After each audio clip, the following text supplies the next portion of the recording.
Hello दोस्तों, आप सभी का स्वागत है आपके अपने यूट्यूब चैनल हिंदी समागम पर। आज हम लोग बिहार स्टेट पेपर 2 के विषय हिंदी के प्रथम पाली का प्रश्न पत्रों का समीक्षा करेंगे, जो कि दिनांक 15 नवंबर 2025 को हुआ था। सबसे पहले मैं आप सभी से प्रार्थी हूँ। मुझे यह वीडियो लाने में थोड़ा समय लग गया।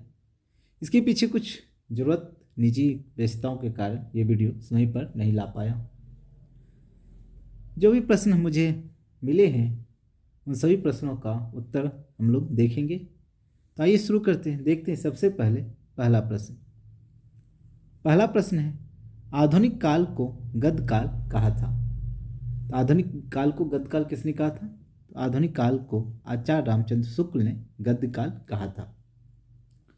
अगला प्रश्न देखते हैं। अगला प्रश्न है, जरिया कवि किसे कहा जाता है? तो जरिया कवि नंददास को कहा जाता है, जो अष्टछाप के कवियों में से एक थे।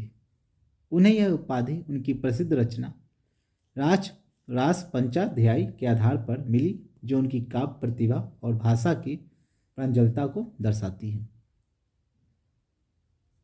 अगला प्रश्न देखते हैं। अगला प्रश्न था, मोहन राकेश की रचना नहीं है। तो कुछ जो विकल्प में कुछ दिए गए होंगे, तो हम लोग देख लेते हैं कि मोहन राकेश की कुछ प्रसिद्ध रचनाएं, उन सबों को आप ऑप्शन जो विकल्प दिएंगे उनमें से हटा देंगे तो वो सही रचना, वो सही उत्तर आपको मिल जाएगा। तो मोहन राकेश की कुछ प्रसिद्ध रचनाएं हैं, नाटक में आषाढ़ का एक दिन, लहरों की राजहंस और आधे अधूरे, उपन्यास में अंधेरे बंद कमरे, न आने वाला कल और अंतराल, कहानी संग्रह में इंसान के खंडहर, नए बादल, जानवर और एक और जिंदगी, निबंध और आलोचना में परिवेश, रंगमंच, शब्द और सृष्टि। तो इन सभी रचनाओं के अलावा जो भी विकल्प में दिए गए होंगे उसे आप हटा सकते हैं, उसे आप उत्तर मान सकते हैं। अगला प्रश्न है, प्रयोगवादी कवि कौन थे? कुछ ऑप्शन में दिए गए होंगे, पहले हम लोग देख लेते हैं प्रयोगवादी कवि कौन कौन थे। प्रयोगवादी कवियों में अज्ञेय भारत भूषण अग्रवाल, गिरिजा कुमार माथुर, धर्मवीर भारती, भवानी प्रसाद मिश्र और मुक्तिबोध प्रमुख हैं। प्रयोगवाद की शुरुआत अज्ञेय के संपादन में प्रकाशित तार सप्तक, जो कि 1943 से मानी जाती है। तो इन सभी कवियों में जो आपके विकल्पों में नहीं दिया गया होगा उसे आप हटा कर उत्तर को पा सकते हैं। अगला प्रश्न देखते। अगला प्रश्न है, अभिनव जयदेव की उपाधि किसे दी गई थी? तो अभिनव जयदेव की उपाधि विद्यापति को दी गई थी। यह उपाधि उन्हें राजा शिव सिंह ने प्रदान की थी, क्योंकि विद्यापति की कविताओं में राजा जयदेव की शैली की झलक मिलती थी। मैं थोड़ा आपको इसका जो उत्तर है थोड़ा विस्तार से बता रहा हूँ, ताकि इन प्रश्नों के माध्यम से आप कुछ अन्य चीज़ों को भी जान सकें, क्योंकि परीक्षा में कभी कभी इससे संबंधित कुछ और भी चीज़ें पूछी जा सकती, जैसे यह भी आपसे पूछा जा सकता है कि यह उपाधि उन्हें किसने प्रदान की। तो इसलिए मैं आपका थोड़ा इस प्रश्नों का उत्तर थोड़ा विस्तार से बता सकता हूँ। अगर आप लोग कहेंगे तो वन लाइन केवल एक पंक्ति में ही उत्तर बता दूंगा। अगला प्रश्न देखते। अगला प्रश्न है, वर्ण रत्नाकर के रचनाकार कौन है? वर्ण रत्नाकर के रचनाकार ज्योतिरीश्वर ठाकुर हैं। उन्होंने यह ग्रंथ 14वीं सदी में मैथिली भाषा में लिखा था, जो मैथिली का पहला गद्य ग्रंथ माना जाता है। अगला प्रश्न देखते। अगला प्रश्न है, रामचरितमानस में कुल कितने कांड हैं? तो इसका सही उत्तर है, रामचरितमानस में कुल 7 कांड हैं, जिनके नाम हैं बालकांड, अयोध्याकांड, अरण्यकांड, किष्किंधाकांड, सुंदरकांड, लंकाकांड, जिसे युद्धकांड भी कहते हैं, और उत्तरकांड। अगला प्रश्न देखते। अगला प्रश्न है, केदारनाथ अग्रवाल की पहली रचना कौन सी है? इसका सही उत्तर है, केदारनाथ अग्रवाल की पहली रचना युग की गंगा है, जो 1947 में प्रकाशित हुई थी। यह उनका पहला काव्य संग्रह था। अगला प्रश्न देखते। अगला प्रश्न है, आदिकाल में खड़ी बोली का प्रथम प्रयोग किसने किया है? इसका सही उत्तर है, आदिकाल में खड़ी बोली का प्रथम प्रयोग अमीर खुसरो ने किया था। उन्हें खड़ी बोली हिंदी में रचना करने वाले प्रथम कवि के रूप में जाना जाता है। अगला प्रश्न देखते। अगला प्रश्न है, मनु भंडारी की रचना कौन सी? तो मनु भंडारी की दो प्रमुख रचना है के नाम हम लोग जानते हैं, उनकी अन्य रचनाएं भी, लेकिन जो हम लोग प्रमुख रचनाओं को देखते हैं, आपका बंटी है जो कि उनका सबसे लोकप्रिय उपन्यासों में एक है, जो तलाकशुदा माता पिता के बीच फंसे एक बच्चे के मनोवैज्ञानिक पर आधारित है। तो वहीं दूसरी महाभोज उनकी प्रमुख रचना है। यह एक राजनीतिक उपन्यास है जिस पर बाद में नाटक भी खेला गया और काफ़ी सराहा गया।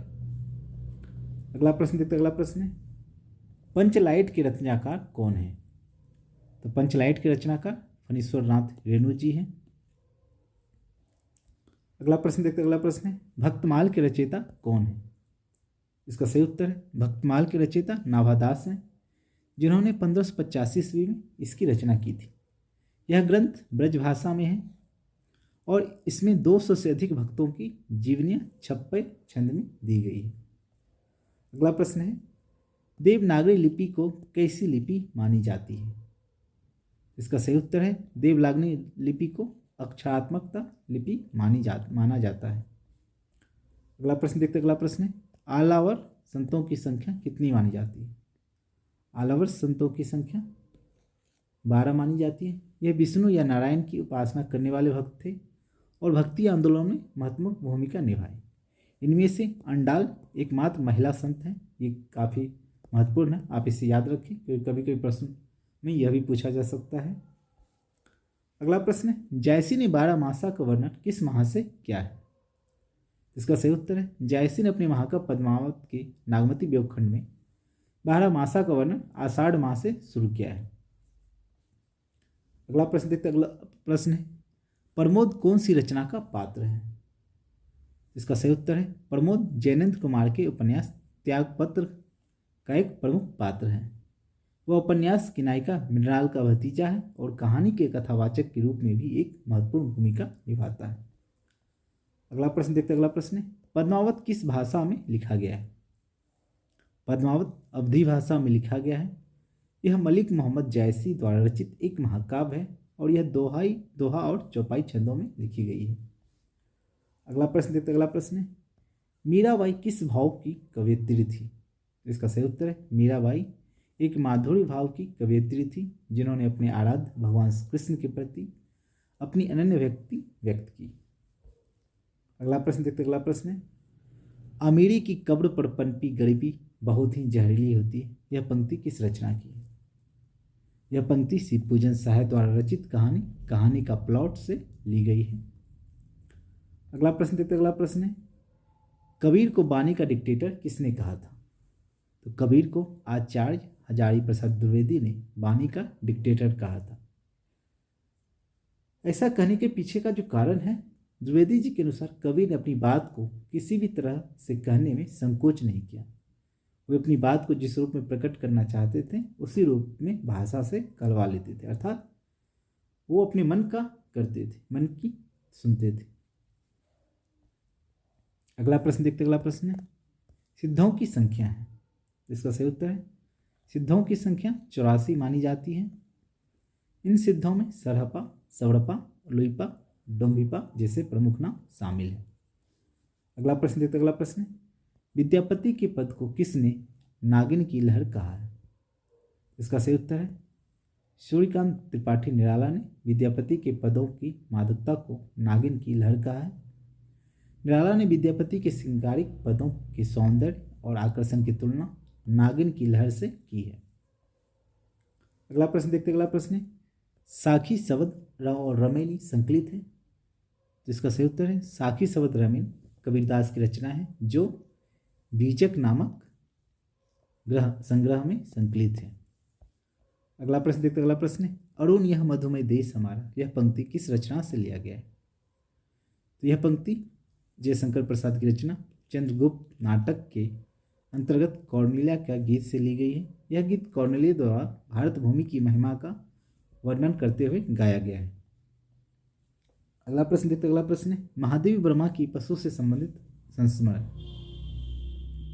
इसका सही उत्तर है महादेवी वर्मा के पशु संबंधित संस्मरण उनके संस्मरण संग्रह मेरा परिवार में संकलित है, जिसमें उन्होंने अपने पालतू पशुओं के साथ अपने गहरे लगाव और प्रेमपूर्ण संबंधों को दर्शाया है। इन संस्मरणों में गिल्ली, गिलहरी, सोना, हिरन, घोड़ा, गाय और नीलकंठ मोर जैसे कई पशुओं की कहानी शामिल है, जिनमें से प्रत्येक का अपना एक अनूठा व्यक्तित्व है। अगला प्रश्न देखते, अगला प्रश्न है उदंत मार्तंड का प्रकाशन कहाँ से होता है था। इसका सही उत्तर है उदंत मार्तंड का प्रकाशन कोलकाता से होता था। पंडित जुगल किशोर शुक्ल ने 30 मई 1826 को इसे पहले हिंदी समाचार पत्र का प्रकाशन शुरू किया था। अगला प्रश्न देखते, अगला प्रश्न है कला और बूढ़ा चांद के रचयिता कौन है। इसका सही उत्तर है कला और बूढ़ा चांद के रचयिता सुमित्रा नंदन पंत हैं। यह सुमित्रा नंदन पंत का एक काव्य संग्रह है जिसे 1960 में साहित्य अकादमी पुरस्कार से सम्मानित किया गया था। अगला प्रश्न देखते, अगला प्रश्न है महाप्रभु चैतन्य को और किस नाम से जाना जाता है। इसका सही उत्तर है महाप्रभु चैतन्य को अन्य नामों से गौरांग, निमाई, विशंबर, गौरहरि और सुंदर और श्री कृष्ण चैतन्य के नाम से जाना जाता है। अगला प्रश्न देखते, अगला प्रश्न है छायावाद के प्रवर्तक कौन थे।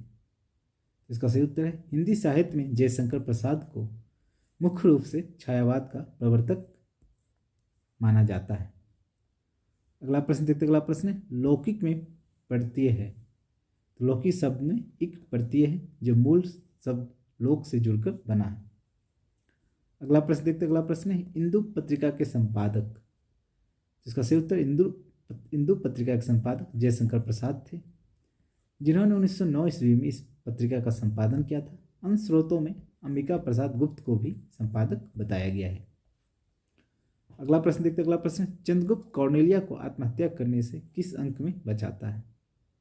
इसका सही उत्तर है जयशंकर प्रसाद के नाटक चंद्रगुप्त में कौर्नेलिया को आत्महत्या करने से चतुर्थ अंक में बचाया जाता है। अगला प्रश्न देखते, अगला प्रश्न द्रविड़ भाषा में कौन सा शामिल नहीं है। हम लोग देख लेते कि द्रविड़ भाषा में कौन कौन सी भाषाएं शामिल हैं। उन सबों के अलावा जो भी विकल्प में नहीं होगा वो इन भाषाओं में शामिल नहीं होगा, जैसे कि बंगाली, असमिया, हिंदी इत्यादि। तो द्रविड़ भाषाओं के परिवार में जो भाषाएं शामिल है उनमें तमिल, तेलुगु, कन्नड़ और मलयालम जैसी प्रमुख भाषाएं शामिल है, जो मुख्य रूप से दक्षिण भारत में बोली जाती है। अगला प्रश्न है आजन्म में समास है। आजन्म में अव्ययी भाव समास है। इस समास में पहला पद अव्यय होता है। इसका विग्रह जनपर्यंत या जनभर होता है। अगला प्रश्न देखते हैं, अगला प्रश्न है रहीमन पानी राखिए बिन पानी सब सुन में कौन सा अलंकार है।